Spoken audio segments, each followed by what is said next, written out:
Hello and welcome to this episode of the Modern Web Podcast. Super excited here to talk about what's new in RxJS with some of my fellow RxJS core team members, Ben and OJ. Hi, Ben. Hey, how are you? Good. And hi, OJ. Thank you so much for joining us today. Hi, good morning. And then in addition to that, we also have my co-host, Rob Ocel, who is also on the This.dot team.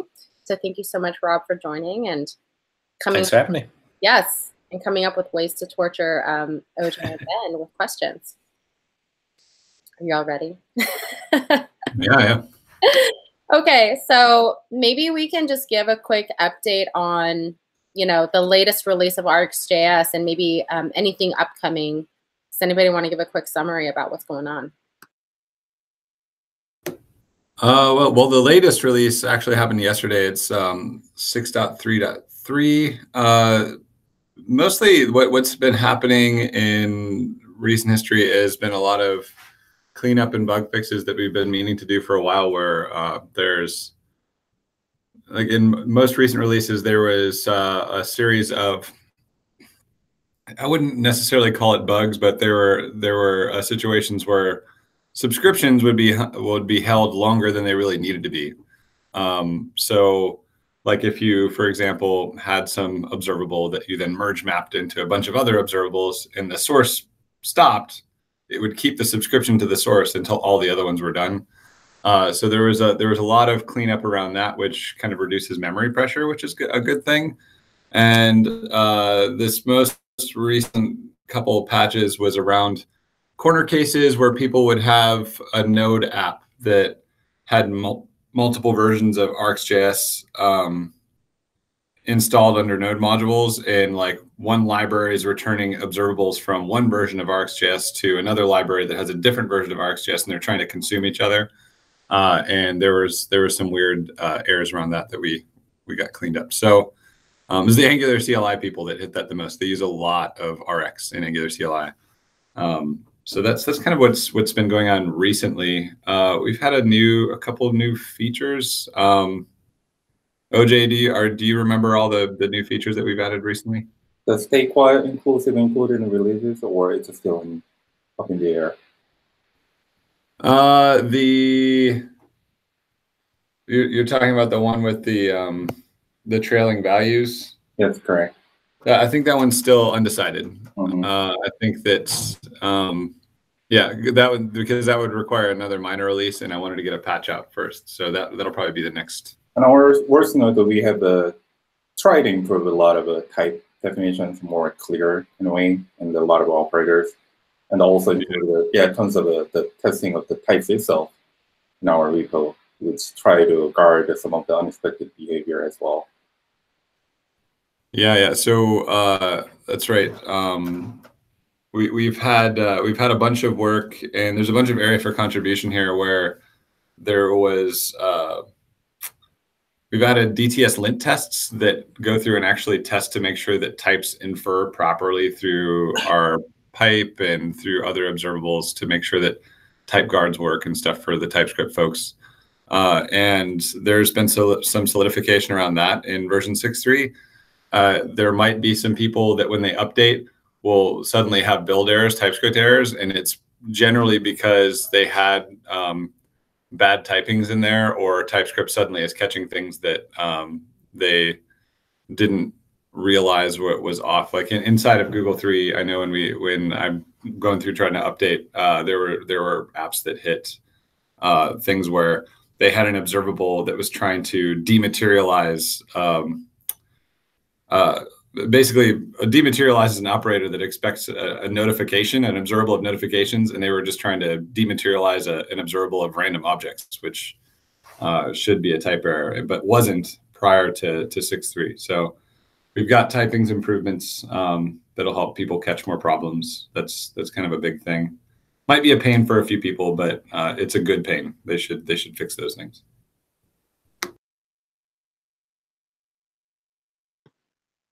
Cool. Awesome. Oh my God, so many exciting things. So can we hop into testing? Because I don't know how many questions I get on Twitter about testing. And of course, when we do anything related to RxJS consulting, it's always about, all right, what do we do? What's it going? So, I mean, OJ, I know you've worked on some really cool projects, and Ben, I know you and Jay did some stuff there. But OJ, can we hear about your amazing project? Because I think it's just such a great thing. I'm not sure it's that amazing thing, honestly, though. So before, introducing my one, there are a couple of currently known testing frameworks for the RxJS itself. A core library itself already includes test scheduler. And pretty much every implementation of the testing solutions is based on those implementations. The basic idea is to let you consume your tools in a synchronous manner without waiting any kind of asynchronous things happening. And my library named called Rx Sandbox is a kind of improved version of the test scheduler that you can have a more fine-grained control of marble diagram what you use in the core library, and then add some kind of more fancy syntaxes to having some long-running library in the observables in a reduced manner and vice versa. Cool. Ben, do you have anything to add into like sort of the stuff that's been going on with RxJS and testing? Yeah, sure. So there's a bunch of work that Jay Phelps did that him and I designed that's actually in RxJS core now under RxJS/testing. And that work basically is that when you create an instance of test scheduler, there's now a method on it called run. And if you call it, and there's documentation around this too. When you call it run, you pass it this function, and inside that body of the function, you can set up all of these marble tests. And when that function is done executing, which it executes synchronously, it then flushes all those tests and does the assertions. In the experimental branch, so the experimental branches should really be we should probably start calling it the next branch because it's got all the work for RxJS 7 in it. I've been porting the RxJS tests direct like copy paste over to the new branch and then converting them to use testscheduler.run.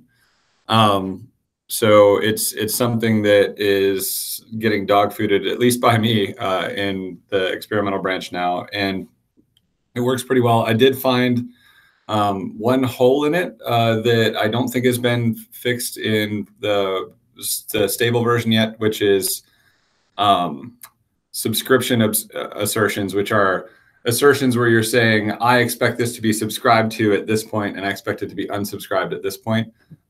They don't work currently in the run mode, and there's a variety of reasons for that. There's an issue filed. It's a pretty easy fix. I think we can get that out soon. But yeah, when people ask about what should I do with testing, the marble tests originally were designed to accommodate testing the RxJS library itself. And we thought, well, wouldn't it be great if we could make this something that other people could use? And other people can use it. Some of the stuff that Jay added and I helped him design was around having the idea of what if you want arbitrary time units in your tests. So, what if you want to say this observable waits for 5 days and then does something? Like, you can't really do that with marbles. You'd be typing hyphens forever, like 1 millisecond per hyphen or 10 milliseconds per hyphen or whatever. It would just be insane. So there's some syntax that's been added for that. But like, for the most part, when people are like, should I use marble diagrams? My personal experience is probably not. Like, you can usually just mock it with an observable of, or use a subject and next into it and see what happens. Those things are totally valid, totally fine. They're not like less good than using marble diagrams. Marble diagrams are useful when there's an element of time involved. Like if you are like, oh, I want to delay this thing by X amount, or I want to see what happens if these two things come in right away and then this one comes in later. All of a sudden, then marble diagrams become more useful. Or if you're designing your own operators and you're doing it from scratch and you want to test those more thoroughly, I would say marble diagrams are pretty good for that. But there's a learning curve. It's not a horrible learning curve, but there is a learning curve. And I think for the 80% use case where people are like, oh, well, I have this functionality that depends on some observable that gets a value, you can use observable of that value or some mock value, or you can use a subject and just next values into it and see what happens. And those are totally valid ways to test things. So in my cases, I use Marble testing a lot for the testing the redux observable cases, that the epics having the several different actions coming in and it transforms into some kind of different values. So not only for those kind of course, the Marble testing is very useful when it comes to time matters that as Ben just said. Also, I found it sometimes very useful if you just want to have a high-level diagram, okay, what's happening in certain action and sequences, even though you don't care about the time a lot. But I also agree that not all of the testing should be written in Marble test, because if you sometimes try to write some of the operation in a Marble testing, you're going to feel like very awkward situation that sometimes the Marble is just not right fit for them. It's as Ben said, completely fine that you could assert in a different way, or even try to use the big force legacy way of the test scheduler mechanism. It's a perfect fine way of doing that. But still, core team wanted to have some kind of a right product level of the testing assertion suite that anyone can just opt into it as soon as you install RxJS. Yeah, and just going down one level to, most of the questions that I actually get are just, hey, well, to test, all you need to do is just add a little tap operator through your observable chain, right? Through your different chain, and actually like figure out where the actual issues are. And I don't know if you guys know of a good blog post to sort of how to use the tap operator to sort of like step through your different things, but as beginners are learning, I feel like that for some reason is not, basically do a tap and then a console log. I mean, those have been the most basic things. Like, Ben, do you want to talk about that a little bit more? Yeah, sorry, I actually was booted off. I don't know if it actually looked like I was booted off, but I lost connection there for a second. So presumably you're talking about debugging. Is that? Yes, yes. All right. So I had like a brief Twitter rant about this the other day where when you're debugging things in code, a lot of really like pro developers will just be like pedants about, you should always use the debugger statement or breakpoints and then step through your code. And those things are great. However, when you're dealing with things that involve a lot of concurrency or event coordination, you need to know the order in which things happen.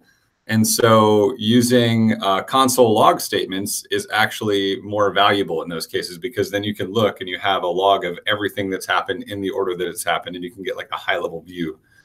So given that RxJS is really about coordinating events and concurrency, I recommend using tap and console log statements to kind of log things out. People can make their own simple custom operators to do that if they want.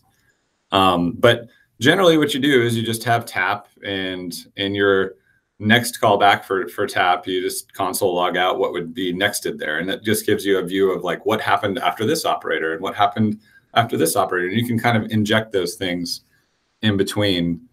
I don't know, like overall, I think that that's probably the best approach to suss out most problems that you run into in RxJS, which is just a lack of understanding of when certain things are happening. The time where I would actually step into something with the debugger would be if I was seeing something where like a particular mapping wasn't coming out right, or an error was thrown in a particular spot. Like then you've kind of narrowed it down to something's happening in here. I'm going to go ahead and like set a breakpoint in there and step in and see what's happening. Or subscriber behaves in some kind of unexpected way. Right. Yeah. Those are perfectly valid reasons to use a debugger.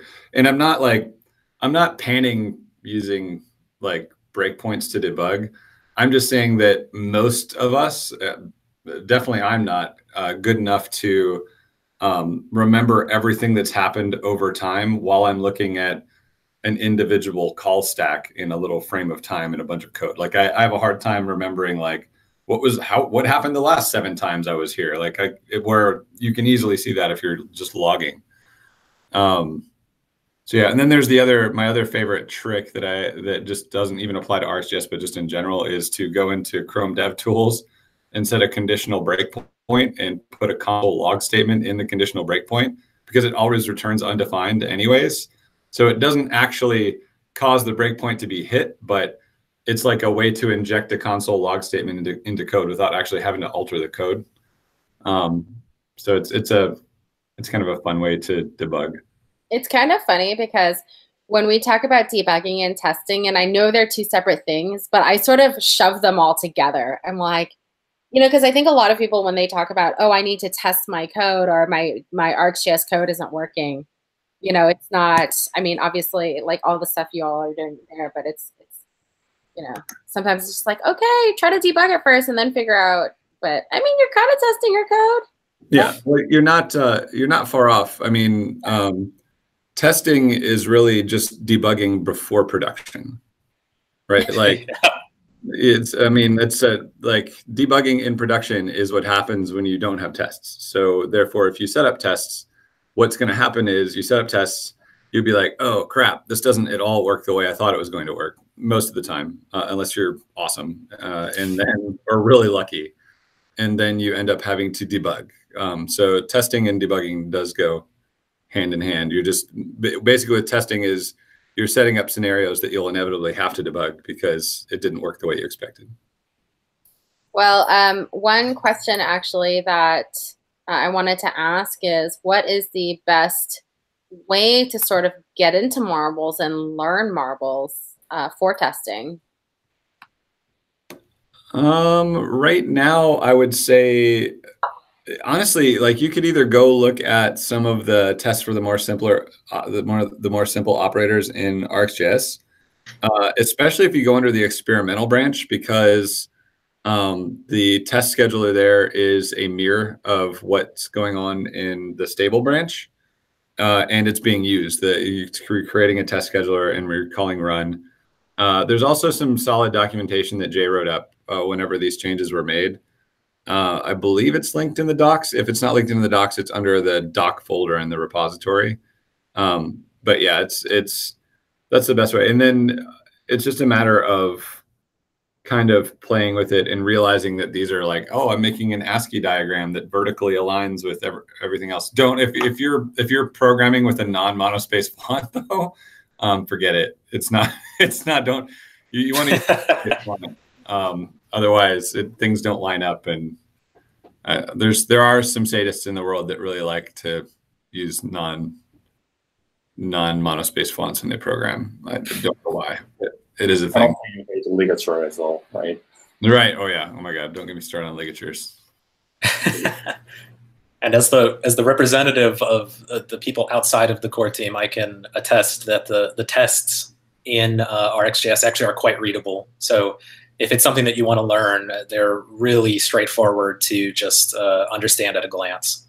I heard that if you want to understand what marble actually represents, that reading our test code is the most simplest way, especially some kind of really straightforward operator like map or filter. As soon as you see diagram, you can immediately match your imaginary that how does the operator works versus how does it goes into the marble diagram. So you get the idea of, okay, this is how does it actually represent into this kind of diagram. Yeah, yeah. There are some weird quirks to it. For example, in all current versions of marbles, like each character represents the passage of time, and so that means that if you have a value emitted in a spot, it also causes time to move.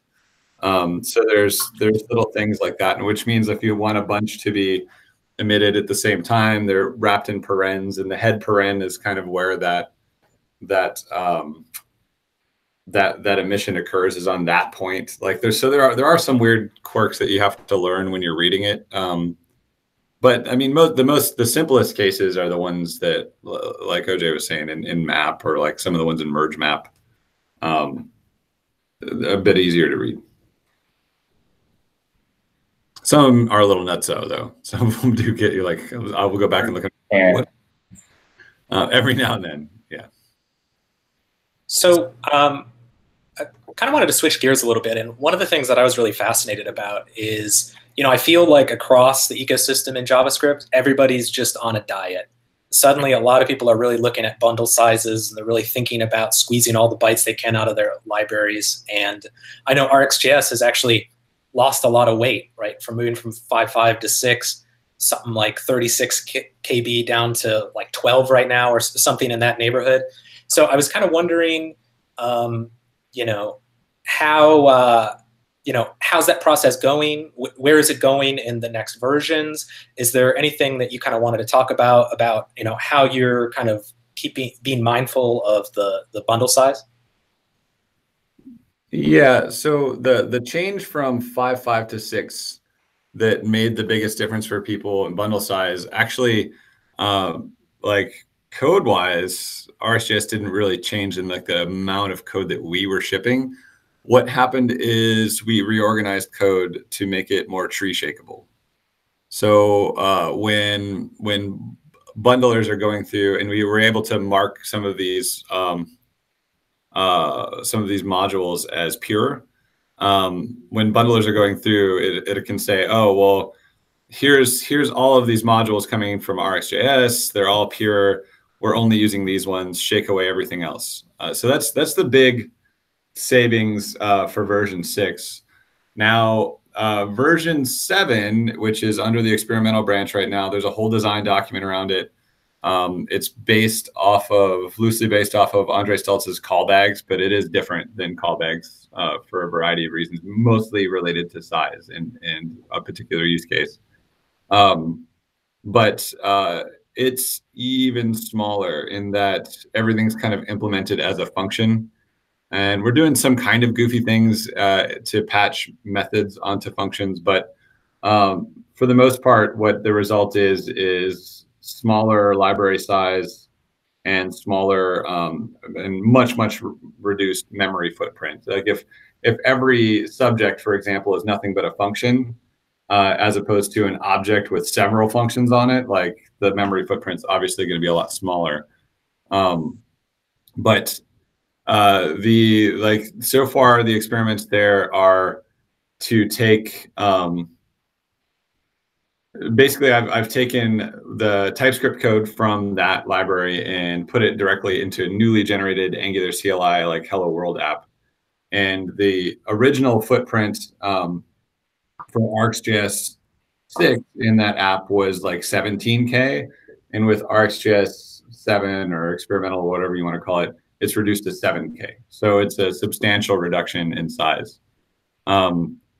Other things around that are things like trying to move, like split up functions that take an optional scheduler, because quite often those functions are saying, hey, if there's a scheduler, then do this block of code, otherwise do this block of code. And when you have a function that's nothing but like an if statement that's like, if this, then do this, otherwise do this, that's like a smell for, well, maybe these two things should be separate functions, especially in a world where you can mark, functions and modules as pure and tree shake away things you're not using. So that's another thing that the experimental branch is kind of doing. Great. And so in a similar vein, one of the things that I've seen, I don't know if you guys have encountered this in the workshops or in people that you've done consulting with, but oftentimes you'll be in a project and maybe RxJS isn't a core part of it, but you suddenly run into like the perfect use case for it. You're like, oh my gosh, I think RxJS observables would be great here.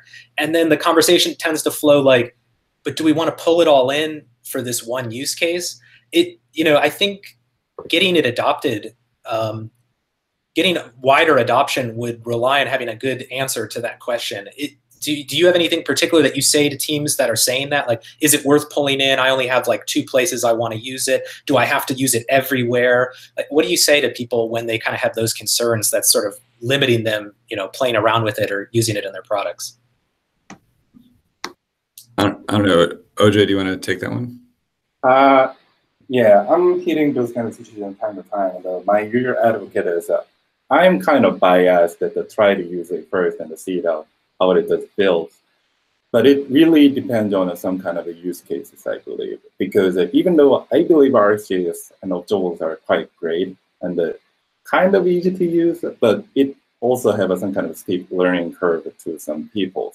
So let's just say you have only a couple of use cases and you are so into it, and then introduce it, and then you are not maintaining those code, then those products will gonna be at risk at some point that anyone doesn't know about what kind of tool codes this is doing, and you have someone have to maintain it in that way.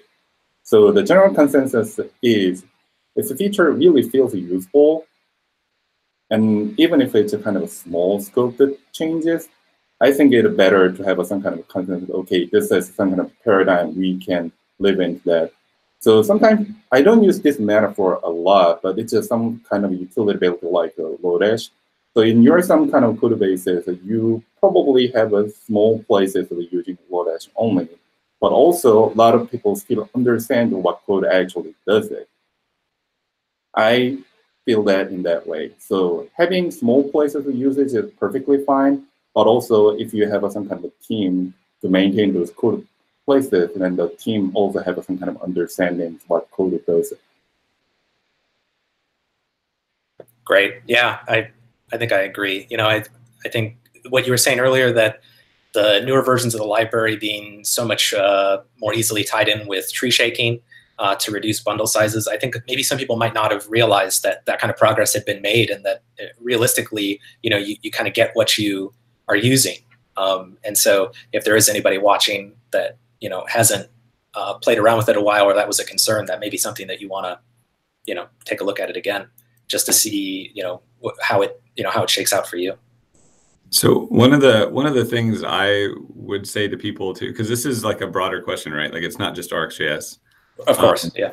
If you think about the same argument that people use for frameworks, which is people are like, well, I'd rather use the platform or the minimal thing, and I'm gonna kind of build my own thing. And inevitably, what they end up building is a half-baked, crappy framework, right? Like that's really what they end up doing. And what the attraction is to using RxJS or Lodash, for example, like a lot of the stuff that Lodash does, anybody could write a method that does some of the things with arrays, for example, that Lodash does. The difference is Lodash has been around for years. It's had thousands and thousands and thousands of people use it. Thousands of people contribute to it, and it's battle tested and hardened, and it's written properly, and it doesn't have the whatever mistakes in it that you were about to write whenever you tried to write your own method to do whatever. So it's the same sort of thing. Like if you find yourself in a situation where I have to do a bunch of event coordination between these two different events, or I've got some streaming stuff and I want to do something kind of fancy with it, like could you write imperative code to do that yourself? Absolutely. You don't need to pull in RxJS to do that. I have confidence that people are smart enough to come up with their own solutions there. The problem is that they're going to create buggy code around things that RxJS has already solved, debugged, and tested. So I think that the argument for using libraries, existing libraries or frameworks, is really just that they're more battle tested than whatever you were about to write. Now in the days of, like you're saying, bundlers and being able to tree shake those things away, like things away that you're not using, hopefully we're away from things where people are like, I'm going to use Moment.js for time, and they pull in like 2 megs of stuff, right? Like I think that we're kind of away from those days. I don't know that Moment's really caught up with the bundle thing yet, but they're the one that everybody picks on. Yeah. I agree with that in general. I sometimes getting questions like, is there some kind of problem that without observable you can solve?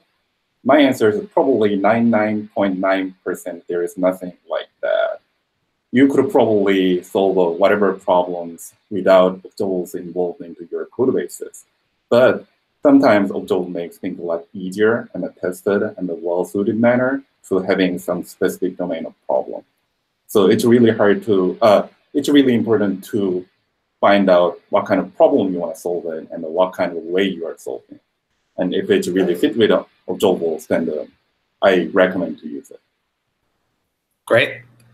I think we have a question from chat, and that is there anything, Ben, to announce around support or integration of async generators with RxJS? The experimental branch currently supports it. I started a PR to add it to the stable branch, and it added a lot of code to code paths that don't generally get tree shaken away, which was the main reason I kind of pulled back from that. So in part because it also included stuff with scheduling and other stuff.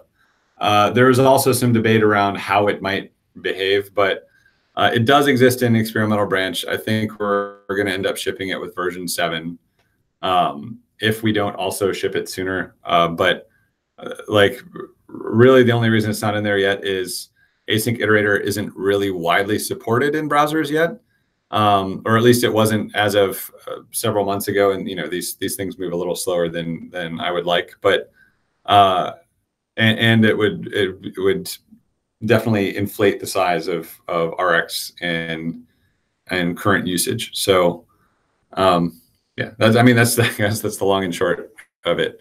I want it to be supported. I think that interop between those two types is really important.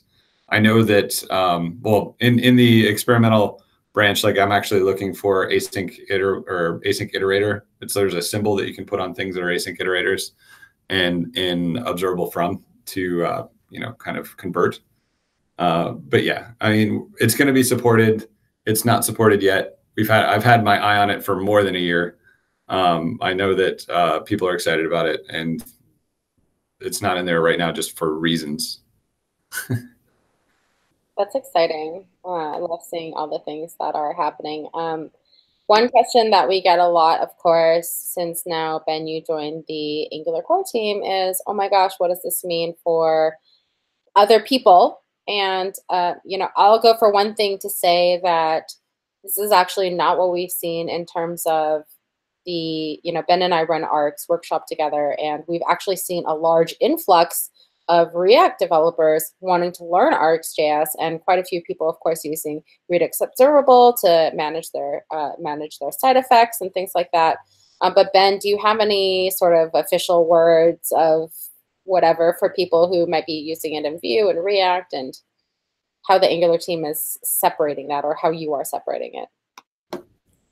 Oh, it's Igor and Mishko and Brad Green. So Mishko is my boss, and Brad Green is Mishko's boss, and Igor is, I guess, a peer of Mishko. I don't really know, but anyways, these are the folks that are kind of steering the ship for Angular, and they have from the beginning said it was very important to them that RxJS remains a separate entity.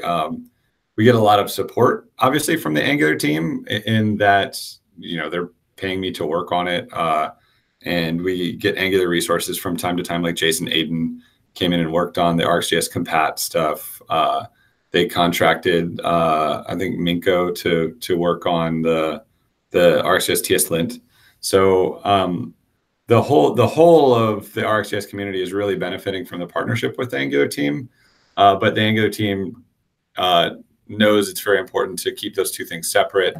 There's not going to be Angular specific features added to RxJS. It might come to the point where in our documentation there could be some Angular specific instructions to help Angular users with RxJS, but we'll also have that for React and Vue and other things too. So yeah, it's important to the Angular team that these two things remain separate, and people shouldn't be at all worried that Angular is going to take over RxJS or anything like that. RxJS is completely library agnostic. And for example, I'm using React and Redux in my work. And then I'm generally objected if any kind of some kind of library specific things are coming into RxJS ever. We have a kind of really good example in a prior period that, Ben, you remember that we had some kind of John-specific patch discussions in the RxJS repo? Yeah. Yeah. This kind of thing, we eventually had to reject it. Well, there was some kind of other problems as well, but my main primary reason is that's some kind of a library-specific passes. And then if we started to support that, then we have to support pretty much every library specific in that way in further if someone wants it.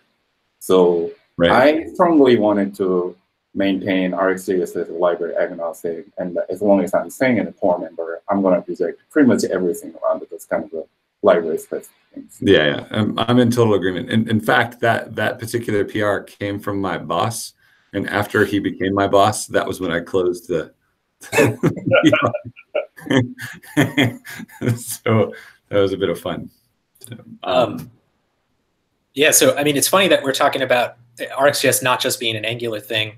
I mean, honestly, RxJS might not even just be a front end thing. I know Tracy and Ben, you guys gave a talk I saw recently about RxJS and Node, and some people are curious, like, what kind of future, if any, is there with RxJS in Node, or any other type of backend frameworks or backend situations like that. So Right. RxJS perfectly work only except a few browser-specific ones like the AJAX observables. So there is no kind of a blocking use cases that you can't use Node, RxJS and Node.js. So for instance, my primary work domain is Electron, which is a combination of the Node.js for the main process side and the render side of the Chromium. And I use RxJS in both processes all the day long. There is no kind of a strongly blocking things. Of course, there are some kind of the improvement requests, like how do we improve the CommonJS, the performances when you're importing some of the modules, and kind of those questions we are trying to solve and diagnose those problems and make an improvement over the versions. So yeah, at Netflix, actually, I worked on Falcor Router, which it runs in Node. It's a totally a backend thing that runs in Node, and it used RxJS. RxJS has several features that are kind of geared towards Node, like bind Node callback. From event has some special handling for Node cases. And I just found out recently that the npm downloads for RxJS have been going bananas. They've been getting like more and more and more. And as it turns out, it's because there is a dependency of ESLint that is using RxJS. And that, of course, all runs in Node.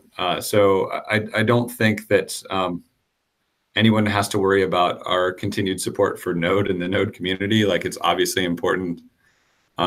We run all of our tests in Node first and foremost. So we clearly wanted to keep working in Node. And it's a general use case library. It's for pretty much anywhere JavaScript runs. We do require some modern features for some of our features, but most all of those things can be easily polyfilled or whatever. Things like I think we use map in like the distinct operator, etc. But yeah, cool. We like Node. Yeah, that's good to know. Another JS, they find their own unique operators, their own unique ideas on how they want to interact and manipulate observables and streams. And one of the questions is, if I make something cool and I want to share it, of course I can put it up in an NPM or something like that. But has there been any talk or thought about creating like a marketplace or some sort of place of a centralized location where people can find and look for operators that might match what they're trying to do? There are long-time discussion ongoing between core teams that how will we make it actually happen. So I was presented the concept of some kind of user land organization in a GitHub that anyone can join as their custom implementation surrounding observables. But we wanted to sort out some kind of a blocking fact that how can we actually make it happen, and what would be the best way of doing that. So we obviously include those kind of ideas. We just haven't sorted out what kind of specific details, how we're going to approach into it. Yeah, there's definitely been a lot of discussion around it. And I think one of the things that would probably be helpful is if anybody is excited about things like that or investing time in something similar to this, being able to come to the core team and just hear all the different things that we've tried, things that haven't worked, limiting factors to actually being able to have this to happen. Yeah, I personally also wanted those kind of things to happen because I write a couple of modules externally from the core repo, and then I sometimes found that it's really hard to make an advertisement of my module itself to the world. So I also wish to have those kind of things. I'm trying to find, right? Yeah, it would be great if we could get something on the docs site that was like, you know, here you can search like this compendium of things that people have made that use RxJS. You know,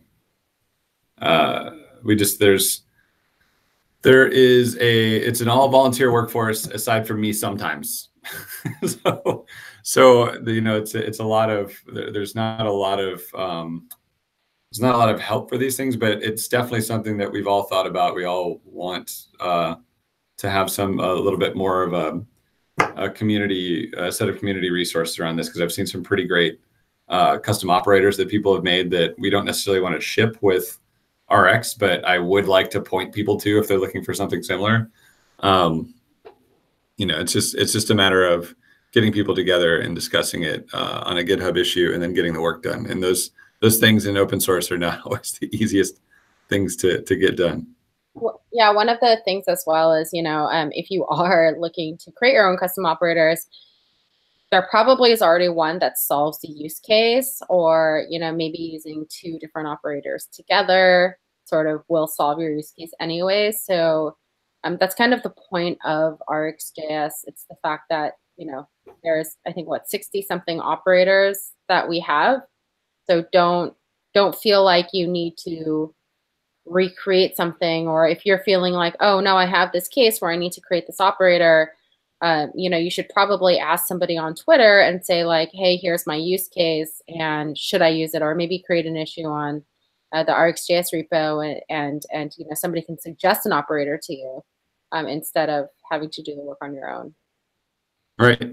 Maybe even want to publish an operator that you use all the time that's actually made from other operators too. I've seen that. It's totally valid. Things like incremental step back retries and things like that. I've seen operators built around those scenarios that we don't necessarily want to publish as part of the core library, but utilize different pieces of the core library. So, yeah. Well, you know, one thing that I've been very excited about as of recent with the core team is that, you know, we started off, I think it was last year actually, with the RxJS docs team or learning team. And we sort of started expanding from that and, you know, getting more people involved in the project. And what we've actually been able to do lately is add more core team members, and you know, the RxJS core team has significantly grown, and we've gotten some amazing contributors like Nicholas Jameson, this guy Deddy, who I met at NG Australia, is starting to contribute a lot more as well. Jan Nicholas, who's an Angular developer, has been helping, you know, lead a lot of the docs initiative as well. You know, again, all of these things are, what are people passionate about? Or sometimes it's, okay, what are people needing from a business use case and able to actually do the work in RxJS that's needed. But we are really, you know, one of the biggest pain points for me right now being on the core team is we're trying to do this overhaul of the docs. And so we kind of have this, we have this one repo of docs, we have the old docs that are still in the whatever repo, and then we have these new docs, which are the docs that you currently see that are generated from the API. And we're still kind of trying to consolidate all of them. Myself and Jan Nicholas made this video on what you can do to just basically like copy paste information from the different repos to get us there faster. And so we'd love help with that. But, you know, it's a very welcoming place. I mean, I'm very happy to be on the core team. I'm very happy to be able to work with people who sort of, you know, support beginners and things like that. And, you know, you don't have to be scared, you know, to come and hang out with us and contribute. We also have an RxJS Slack as well. There's I haven't rejected too many PRs on RxJS, and when I do, I'm always super apologetic because I always feel bad for people that are like, they put in all this work and thought, and then we have to reject their PR for some reason. I think that our community is pretty welcoming as far as that stuff goes. So I'm trying to make it, you know, we're all trying to make it safe for people to come contribute and not have to worry about rejection or, we'll never socially reject you. We might reject your PR, but we'll love you anyways. We'll love you because you made the PR. Yeah. There are some domains we usually try not to accept, like a new feature or new API services. Currently, core team's direction is to try not to blow up the core API services. So it's really say the story. Sometimes someone brings a very detailed implementation PR of the implementing something new, and then the core team is saying, we are not going to increase the service side. We currently say the story. It's a very, how do I say, heartbreaking situation. Well, it's like before you start the work too, I think, and this applies to any open source project, is, especially if you're going to spend, like, let's say more than 15 minutes on a PR, just, talk to people, create an issue around the ideas, get it validated, and then you can spend, the 8, 10, 12, 100 hours. I would like to suggest that actually. Our issue template sent for those purposes, so feel free to create new issues anytime. And then if you can describe some of the details inside those issues, then sometimes we can acknowledge that, okay, this is something we never thought about it. And then someone can actually spend the time to implement it, and then we can make those kind of things that are actually happening. Usually the presenting PR process, if it's accepted, it's really great. But if we have to reject it, we feel very sorry about those things. Well, I'm super happy to have, Ben and OJ and Rob, all you spend some time with me. Thank you so much, Rob, for being my co-host. You can find Rob on Twitter at Rob Ocel, Ocell. And you can find me on Twitter at LadyLeet. That's LadyLeet. Ben, again, Angular team, RxJS core team. You can find him at Ben Lesh on Twitter. Or where else can we find you? We can find you on Instagram sometimes. But OJ, yeah, you're gonna get an influx of followers on Instagram. Yeah, follow OJ. OJ is one of my favorite people. Yeah, OJ, and it's so OJ you can find on Twitter at _OJ Kwon, KWON. And it's funny because every time I say OJ, because of Jay, our friend Jay Phelps, it's like, oh, yay! When we're frustrated. So we always think of you, OJ. Anyway, so thank you so much for listening to this episode of the Modern Web Podcast. And, to find out more, go ahead and look at our show notes. And again, we're super happy to talk to everybody on Twitter. If you are interested in contributing, you can direct message me and I will add you to the RxJS Slack channel. And other than that, we will see you soon. Great. Thanks.